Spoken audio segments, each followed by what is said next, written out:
Mon message aujourd'hui s'intitule « Mon peuple s'est dressé des idoles ». Le mandat que j'ai reçu du Seigneur est d'avertir les parents chrétiens qu'il ne les tiendra pas pour innocents de la destruction de leurs enfants par l'idole qu'est la télévision. Cela ne m'intéresse pas que des parents chrétiens viennent me dire qu'ils ont sorti cette idole de leur maison.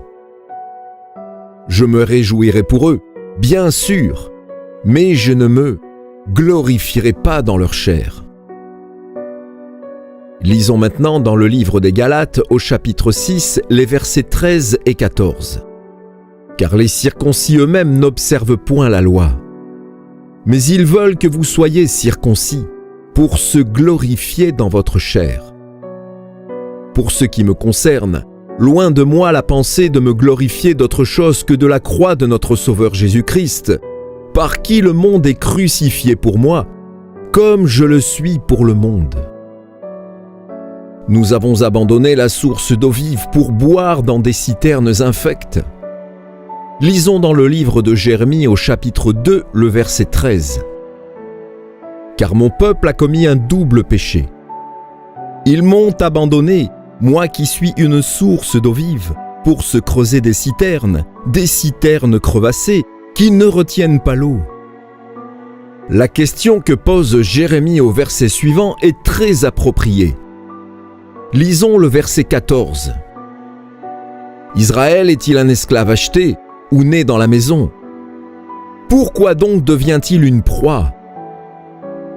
Est-il possible que le peuple de Dieu se détourne, qu'il abandonne la source rafraîchissante d'eau vive pour boire l'eau boueuse d'un puits pollué? L'eau que Jésus a offerte à la femme qu'il a rencontrée au puits, cette eau qui satisfait la soif à jamais, serait rejetée pour un liquide provenant d'un puits peu profond et infesté de germes. Traiteriez-vous de fou un homme qui passerait à côté d'un puits artésien donnant de l'eau pure et qui, au lieu de boire de cette eau, se pencherait pour boire de l'eau d'une mare boueuse? C'est pourtant ce que font les chrétiens lorsqu'ils s'abreuvent de la nourriture de la télévision. L'eau pure qui coule dans votre lieu secret n'est-elle pas assez bonne? Devez-vous couper le flot de ce puits d'amour qui jaillit en vous pour boire à la citerne infecte que vous vous êtes creusée? Combien de temps passons-nous à regarder la télévision en comparaison du temps que nous consacrons à prier pour nos familles et pour un monde perdu? En cette époque où le jugement est imminent, pouvons-nous prendre du temps pour une telle folie? Christ observe notre nation le dimanche soir, alors que des millions de chrétiens restent assis confortablement devant leur appareil de télévision pour boire de son eau polluée, et il doit sûrement en être chagriné. Christ, notre intercesseur, ne peut dire au Père autre chose que « Mon peuple m'a abandonné, moi, la source d'eau vive. » Il préfère les citernes. Nous sommes en train de développer un goût pour l'eau polluée. Nous ne voulons pas admettre que nos corps, nos âmes, nos pensées et nos esprits en sont sérieusement affectés. À l'heure actuelle, c'est à peine si une poignée de gens viennent à la source vive les dimanches soirs. Les églises, y compris les églises baptistes et pentecôtistes, doivent fermer la maison de Dieu le soir du sabbat parce que les saints restent à la maison pour nourrir leur âme éternelle avec la pourriture provenant de l'enfer. Pour attirer quelques personnes, l'Église présente un film ou un spectacle de musique, mais elle ne peut plus faire concurrence à la télévision. Où sont les membres de la congrégation? Ils sont chez eux. Ils s'abreuvent à ce qui fait pleurer le ciel. Aussi incroyable que cela puisse paraître, on dirait qu'ils n'ont jamais assez de cette eau infecte. Ils retournent s'y abreuver jusqu'à en être malades. Dieu permettra-t-il cela, ou bien nous jugera-t-il pour ce que nous sommes en train de faire? Pensez à ce que Dieu nous dit. Je ne suffis plus à mes enfants. Je n'étanche plus leur soif. je ne les satisfais plus. Ils ne veulent plus que je sois leur source. Ils ont soif d'une autre eau.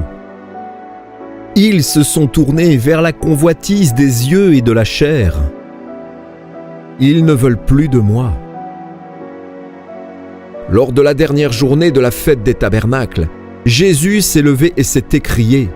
Dans le livre de Jean, au chapitre 7, le verset 37, il nous dit « Si quelqu'un a soif, qu'il vienne à moi et qu'il boive. » Il dit à ses disciples, dans l'évangile de Jean au chapitre 6, le verset 55, « Mon sang est vraiment un breuvage. »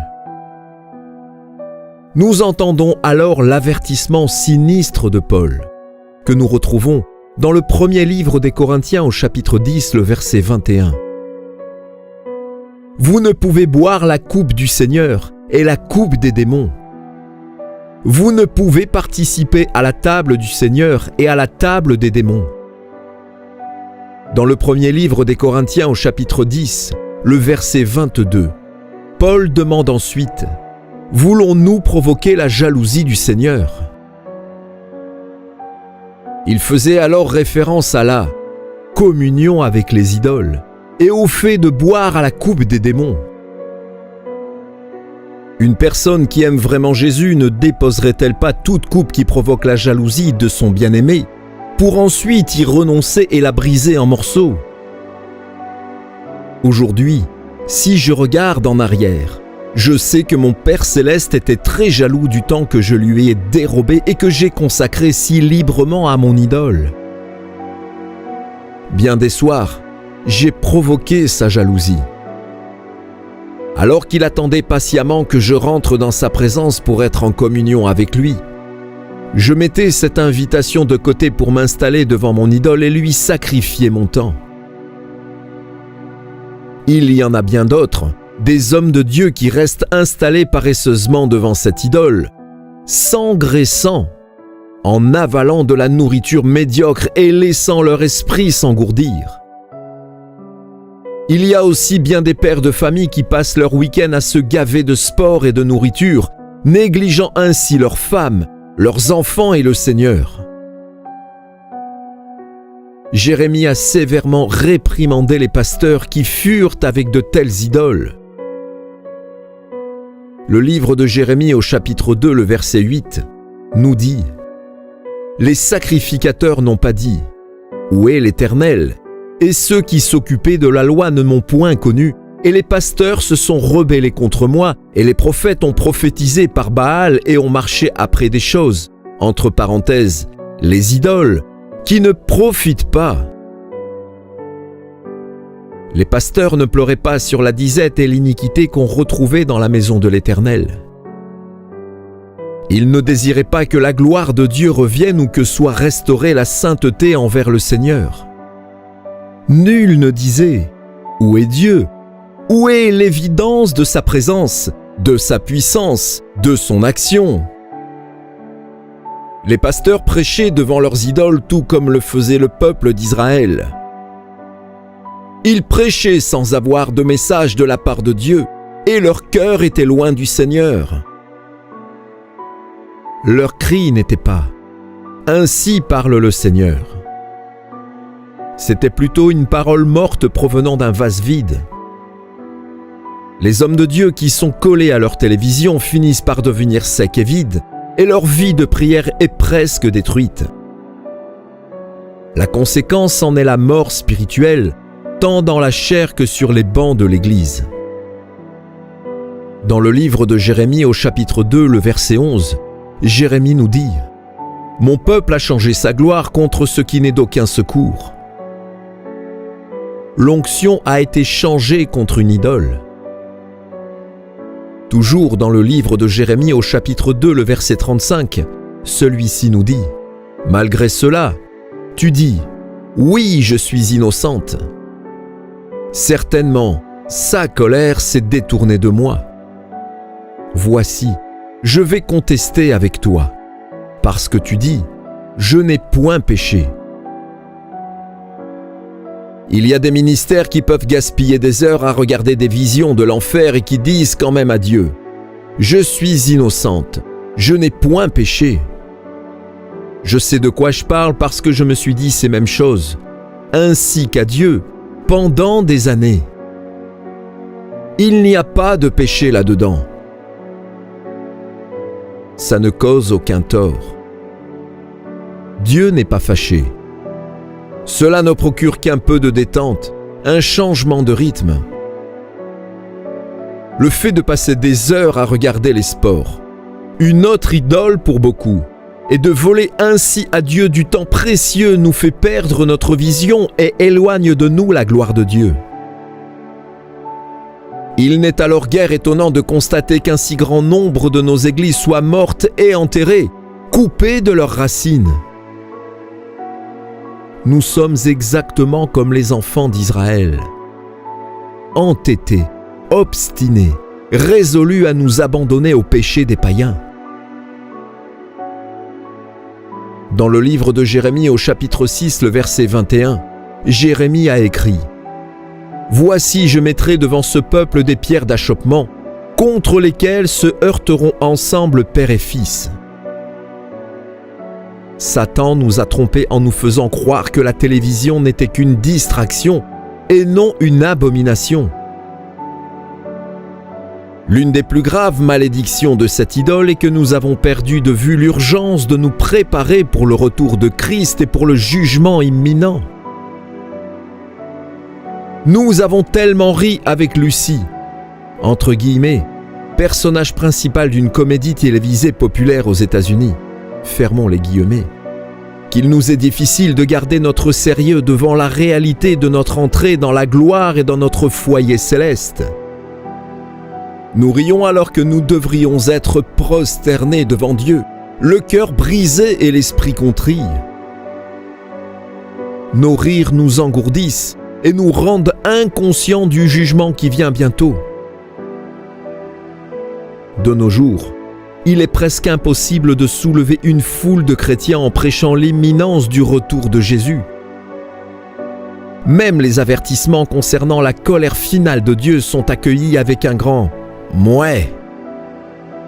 Toutes les visions de terreur, de violence, de troubles et de tragédies que nous avons vues en abondance à la télévision ont eu l'effet d'un sédatif sur nous. La fin du monde et les jugements de Dieu sur le pécheur ne sont qu'une autre image d'horreur. Plus rien ne nous semble réel parce que la télévision a transformé la vie en un grand rêve sur vidéo. Dieu a besoin de quelques prophètes intrépides pour nous ramener à la réalité. La vie n'est pas une autre série télévisée et le jugement imminent de notre nation est tout ce qu'il y a de plus réel. Qu'en est-il de l'équilibre ? Partout où je vais, j'entends ceci. Il y a un bouton sur le téléviseur. Vous pouvez toujours l'éteindre. Nous devons conserver un équilibre dans ce genre de choses et éviter de devenir fanatiques. Écoutez-moi bien. Équilibre est le mot convenu pour désigner un cœur divisé. Des chrétiens tièdes s'en servent pour pouvoir s'accrocher à toutes sortes d'idoles. De toute façon, qui appuie sur le bouton pour éteindre le téléviseur ? Qui ne regarde que les bonnes choses ? Je crois que Dieu en est venu à détester le mot « équilibre », car il désire maintenant un christianisme radical. Avec la menace d'un holocauste nucléaire pesant lourdement au-dessus de cette nation, ne devrions-nous pas être radicaux dans notre service et nos dévotions ? Dieu nous appelle à être des radicaux de l'Esprit Saint qui détruiront toutes les idoles, qui viendront à sa montagne sainte avec les mains et un cœur pur, dont la vie sera détachée de celle du monde et qui auront en eux la vision d'une vie éternelle. Dieu veut détruire toutes les idoles. Le Dieu du ventre et les autres dieux. Abat le Dieu du ventre. Abat l'idole de la nourriture. Abat la gloutonnerie.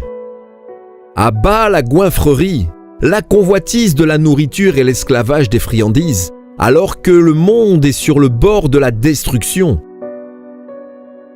Les chrétiens ne se rendent pas tellement compte qu'ils rendent un culte à la nourriture. Nous sommes en train de devenir un peuple obèse, davantage préoccupé par le boire et le manger que par la purification et la préparation à la venue du Seigneur. C'est une honte. L'équilibre, oubliez ça. Nous devons devenir radicaux et traiter ces idoles sans aucune pitié pendant qu'il en est encore temps. À bas l'idole de l'information. Nous n'avons pas de temps pour la parole de Dieu, mais nous avons tout le temps voulu pour inonder nos pensées avec les informations du jour. Revues, livres, ordinateurs, périodiques. Nous ressentons le besoin de nous tenir informés. Pour des multitudes de gens, dont bien des ministres, les informations sont devenues une idole. Détruisez cette idole et retournez à la révélation de Dieu, à sa parole purifiante et guérissante. Plus question de substituer une idole à une autre. Je vois des chrétiens se défaire de leur idole, la télévision, pour la remplacer tout simplement par la nourriture, le cinéma, les sports, les divertissements, les revues stupides et les livres inutiles. Une des raisons pour laquelle Dieu veut que nous sortions la télévision de nos maisons et que nous puissions consacrer plus de temps à la prière, à l'étude de la Bible et à notre croissance spirituelle. Si le temps ainsi sauvé n'est pas utilisé avec sagesse, vous substituerez une autre idole à la télévision. Gardez votre téléviseur si vous n'êtes pas décidé à passer plus de temps à prier et à chercher Dieu. Disciplinez-vous et soumettez vos pensées au Seigneur Jésus. Demeurez dans sa parole jusqu'à ce qu'elle devienne pour vous un nouveau livre, que vous soyez attirés par elle et que sa douce puissance purificatrice agisse en vous. Ceux qui s'approcheront de Dieu n'auront plus besoin de la télévision. Le livre d'Osée au chapitre 14 et au verset 8 nous dit « Qu'ai-je à faire encore avec les idoles ? Je l'exaucerai, je le regarderai. » Les évangélistes de la télévision. Qu'en est-il des évangélistes de la télévision qui ont besoin du soutien financier des chrétiens pour continuer leur œuvre ? Il y a des missionnaires dans tous les coins du monde qui reçoivent des subventions et vous ne les voyez jamais à la télévision. Vous êtes rarement en contact avec eux. Et pourtant, vous donnez parce que vous avez l'Évangile à cœur. On nous a amenés à croire que la télévision était utilisée pour évangéliser les perdus. Si tel est le cas, pourquoi aurais-je besoin d'un téléviseur chez moi ? Jérémie a dit, dans son livre, au chapitre 16 et au verset 20, « L'homme peut-il se faire des dieux qui ne sont pas des dieux ?» Satan n'est pas propriétaire des ondes, même s'il les corrompt. La télévision devient un dieu de ce monde seulement lorsqu'elle est animée par l'esprit de Satan.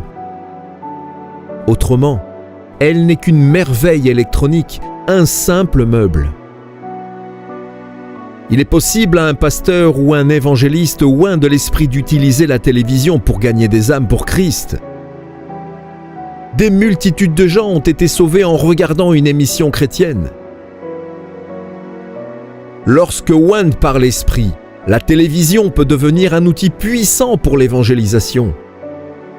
Ainsi, les ministres qui s'en servent dans ce but ne sont pas de connivence avec une idole. Ils n'utilisent cet outil que pour la gloire de Dieu. La télévision est une idole à cause de ce qui l'anime à un moment donné, non pas parce qu'elle est mauvaise en soi. Les quelques évangélistes qui méritent d'être écoutés sont ceux qui prêchent la repentance et qui montrent à la nation les péchés qu'elle commet. Cependant, ceux qui se servent de la télévision pour amasser des fonds et y exposer leurs projets dispendieux le font à mauvais escient et ne devraient, dans ce cas, recevoir l'appui d'aucun croyant qui aime Christ. Ceux qui incitent la nation à la repentance méritent notre appui. Il y en a malheureusement peu dans cette catégorie. Je suggère donc aux croyants de n'accorder leur soutien financier qu'à ceux qui prêchent la repentance. En ce qui me concerne, j'ai quelques amis qui sont évangélistes à la télévision et que j'ai l'intention d'appuyer de tout mon cœur. Je préfère ne pas avoir de téléviseur chez moi parce que je n'ai pas besoin d'être évangélisé et que je peux soutenir les quelques prédicateurs en qui j'ai confiance, sans devoir regarder leurs émissions. De plus, chaque fois que l'appareil de télévision est allumé, il y a un potentiel effarant pour l'influence et l'activité démoniaque. Je ne veux pas être de cette majorité de chrétiens naïfs qui prétendent que leur, entre guillemets, maturité leur permet de regarder n'importe quel genre d'émission sans en être affecté.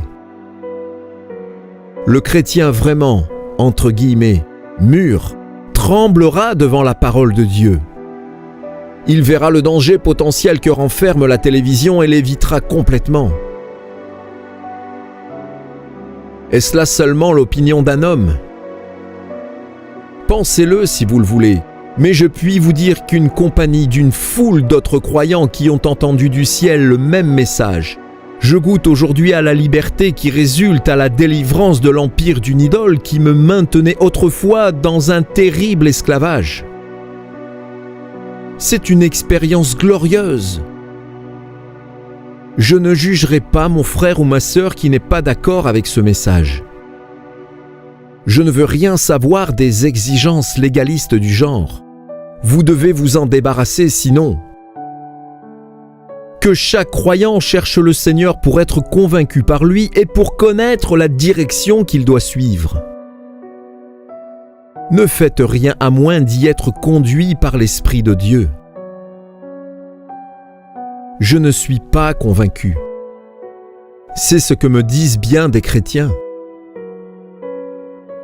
Or, je prétends qu'il peut s'agir là d'une porte de sortie.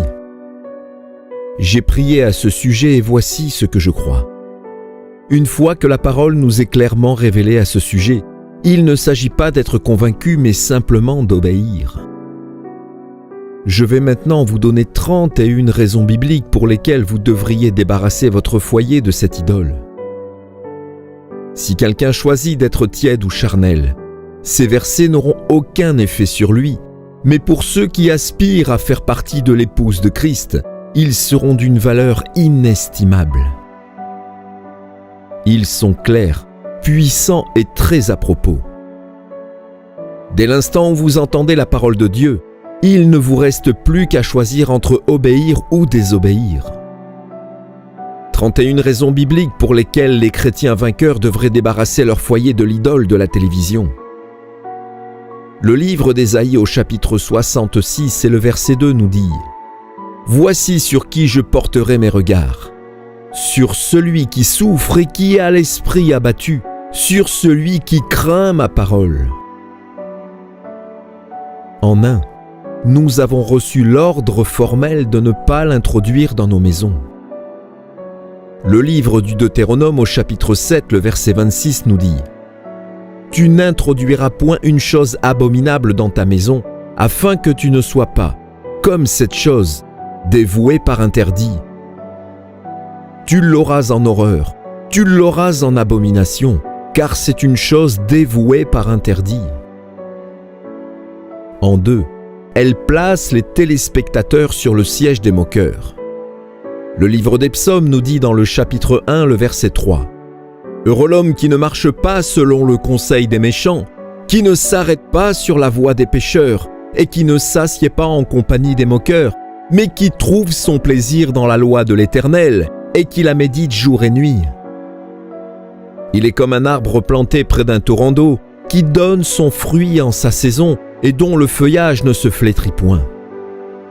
Tout ce qu'il fait lui réussit. » En 3, les vainqueurs ne doivent rien mettre de mauvais devant leurs yeux. Le livre des Psaumes au chapitre 101, le verset 2 et 3, nous dit « Je prendrai garde à la voie droite. Quand viendras-tu à moi? Je marcherai dans l'intégrité de mon cœur au milieu de ma maison. Je ne mettrai rien de mauvais devant mes yeux. Je hais la conduite des pécheurs. Elle ne s'attachera point à moi. En 4, lorsqu'elle est animée par Satan, elle établit un lien avec les œuvres des ténèbres. Le deuxième livre des Corinthiens au chapitre 6, le verset 14 nous dit « Ne vous mettez pas avec les infidèles sous un joug étranger. Car quel rapport y a-t-il entre la justice et l'iniquité? Ou qu'y a-t-il de commun entre la lumière et les ténèbres ?» En 5, elle pollue le courant des pensées vertueuses. Le livre des Philippiens au chapitre 4, le verset 8 nous dit « Au reste, frères, que tout ce qui est vrai, tout ce qui est honorable, tout ce qui est juste, tout ce qui est pur, tout ce qui est aimable, tout ce qui mérite l'approbation, ce qui est vertueux et digne de louange, soit l'objet de vos pensées. » En 6, elle touche à ce qui est impur, ce contre quoi Paul nous a mis en garde.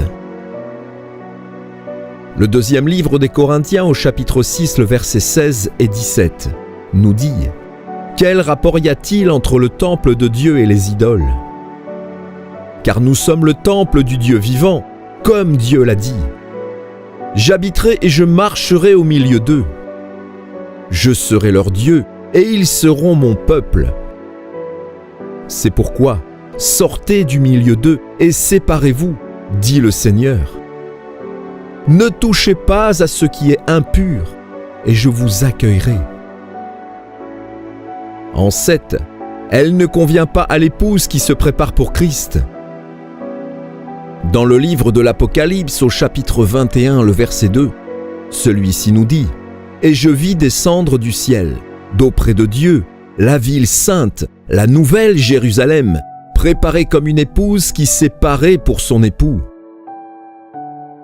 Évangile de Luc au chapitre 1, le verset 17, nous dit « Afin de préparer au Seigneur un peuple bien disposé. » En 8, nous ne devons pas gaspiller le temps, mais plutôt le racheter. Le livre des Éphésiens au chapitre 5, les versets 14 à 16, nous dit « C'est pour cela qu'il est dit « Réveille-toi, toi qui dors. Relève-toi d'entre les morts, et Christ t'éclairera. Prenez donc garde de vous conduire avec circonspection, non comme des insensés, mais comme des sages. Rachetez le temps, car les jours sont mauvais. » En 9, nous ne devons avoir aucune part avec les idoles des fils de la rébellion. Le livre des Éphésiens, au chapitre 5, les versets 3 à 13, nous disent « Que l'impudicité, qu'aucune espèce d'impureté, et que la cupidité ne soit pas même nommée parmi vous, ainsi qu'il convient à des saints. Qu'on n'entende ni paroles déshonnêtes, ni propos insensés, ni plaisanteries, choses qui sont contraires à la bienséance. Qu'on entende plutôt des actions de grâce.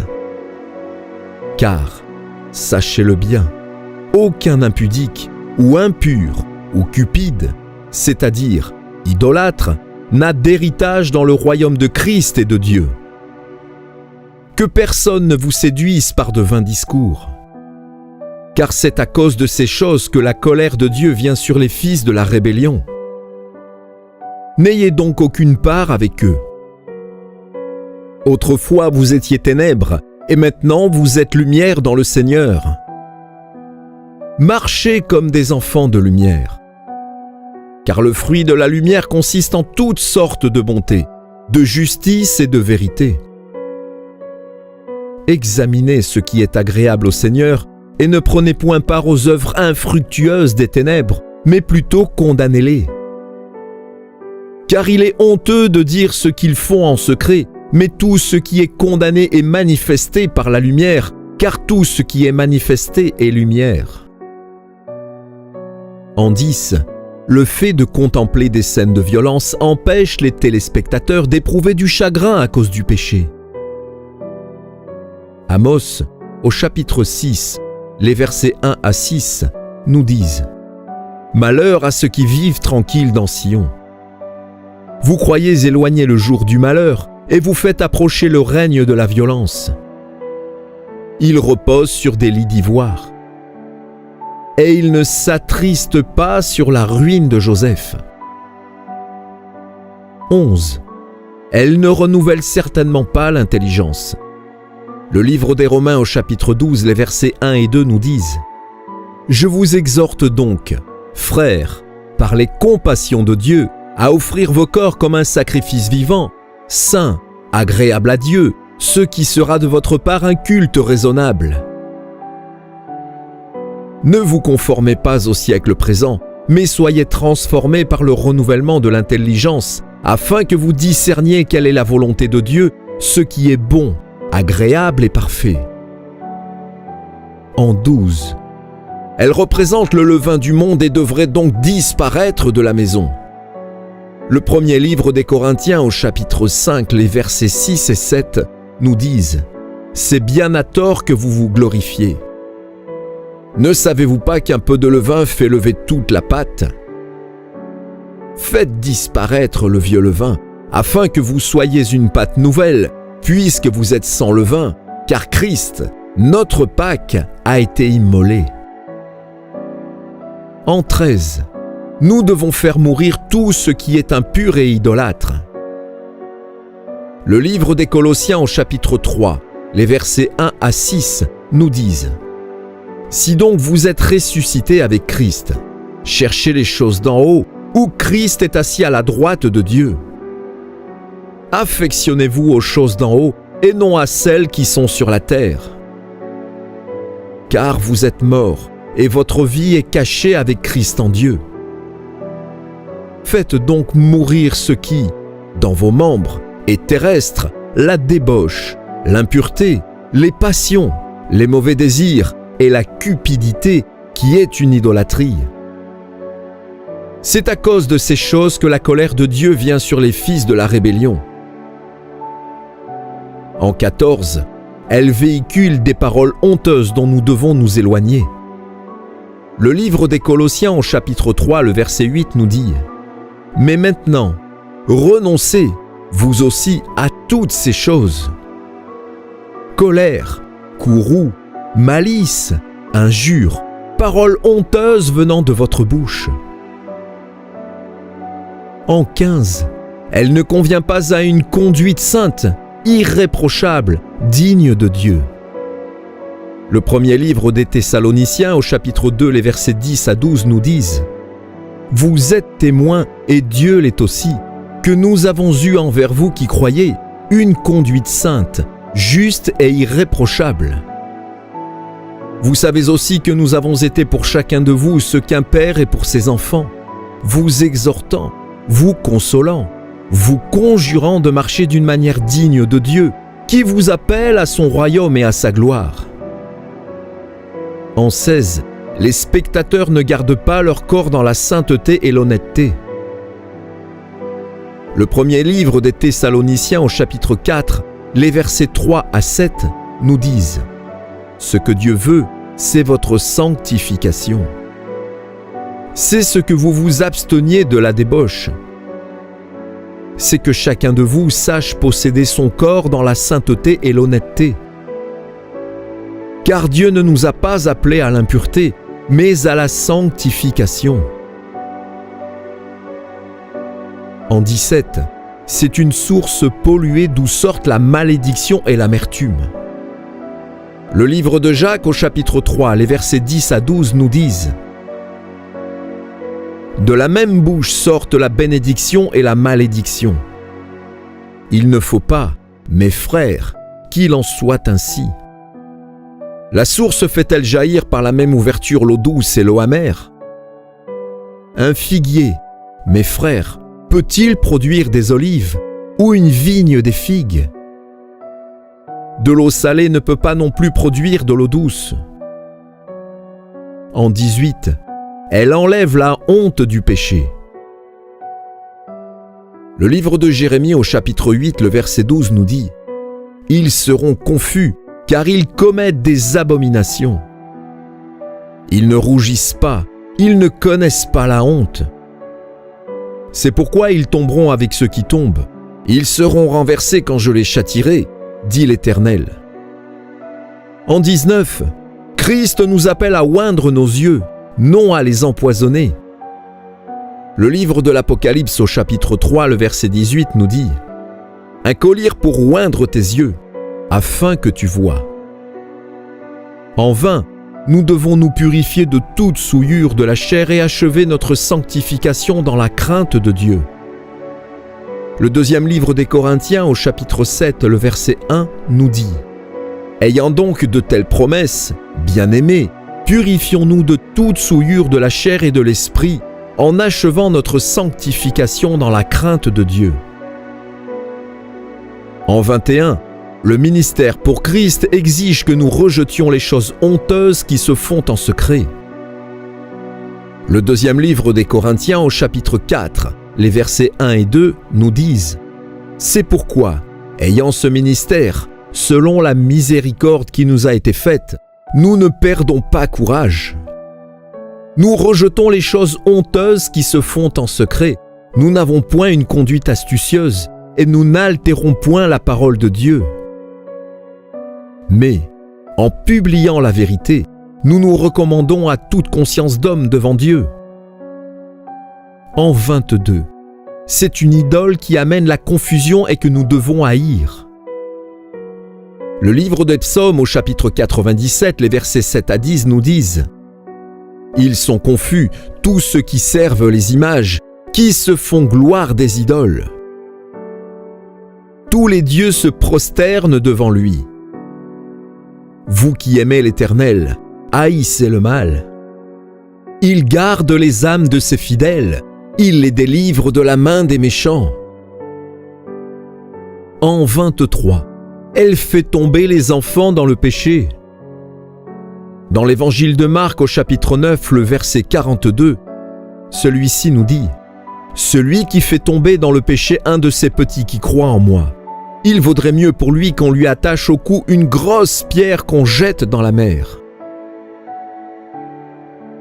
En 24, elle nourrit ce péché accablant qu'est l'orgueil.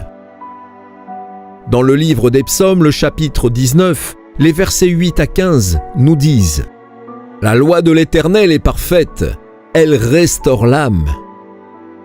Le témoignage de l'Éternel est véritable, il rend sage l'ignorant. Les ordonnances de l'Éternel sont droites, elles réjouissent le cœur. Les commandements de l'Éternel sont purs, ils éclairent les yeux. La crainte de l'Éternel est pure, elle subsiste à toujours. Les jugements de l'Éternel sont vrais, ils sont tous justes. Ils sont plus précieux que l'or, que beaucoup d'or fin. Ils sont plus doux que le miel, que celui qui coule des rayons. Ton serviteur aussi en reçoit instruction. Pour qui les observe, la récompense est grande. Qui connaît ses égarements?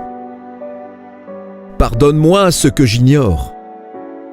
Préserve aussi ton serviteur des orgueilleux. Qu'il ne domine point sur moi.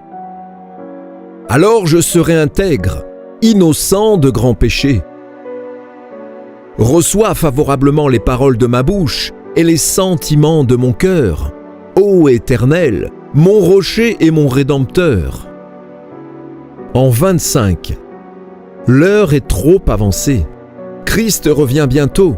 Nous devrions nous dépouiller des œuvres des ténèbres. Le livre des Romains au chapitre 13, les versets 12 à 14, nous disent « La nuit est avancée, le jour approche. Dépouillons-nous donc des œuvres des ténèbres et revêtons les armes de la lumière.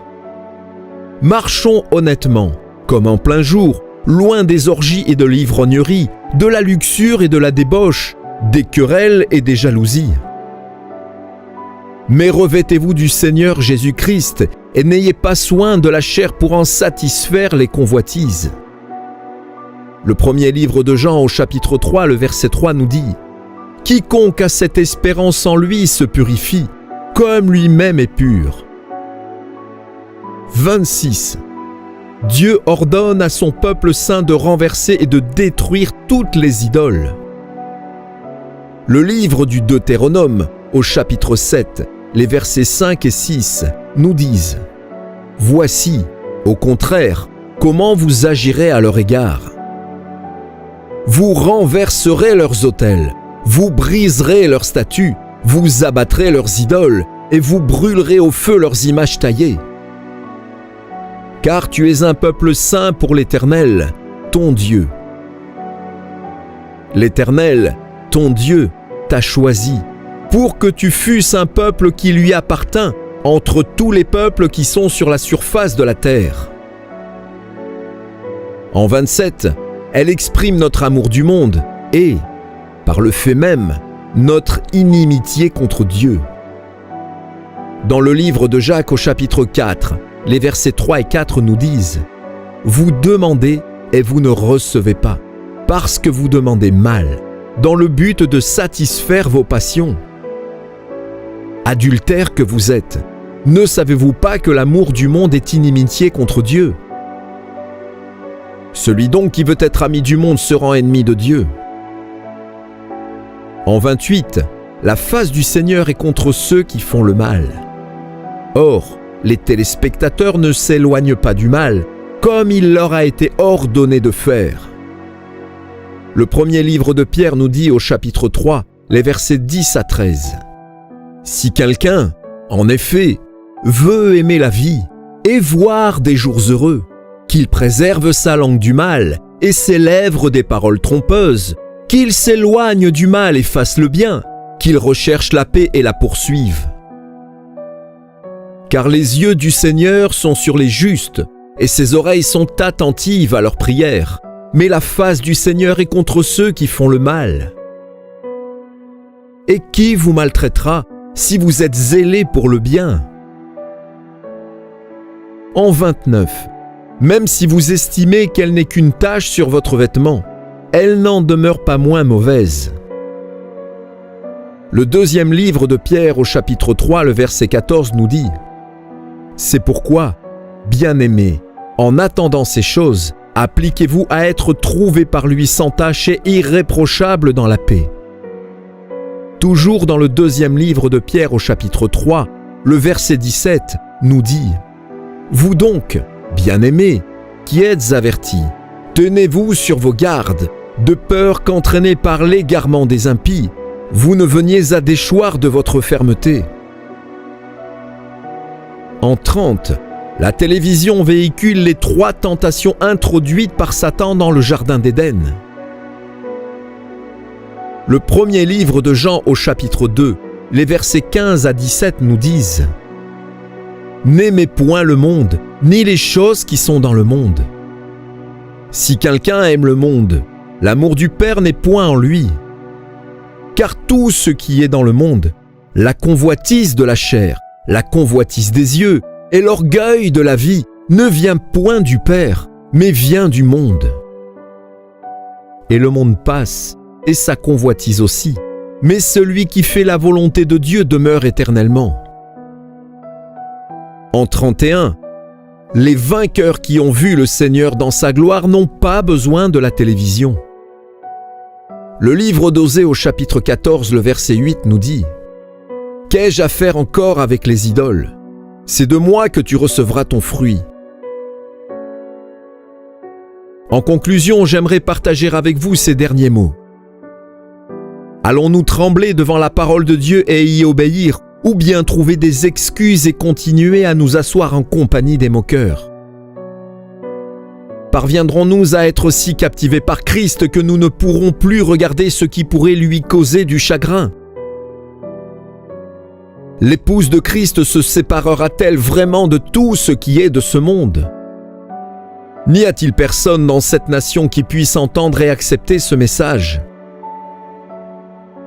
Peut-être sommes-nous trop engourdis par les habitudes de ce monde pour pouvoir entendre ce message. L'Église de Jésus-Christ me qualifiera-t-elle de légaliste? M'accusera-t-elle de me proclamer juge?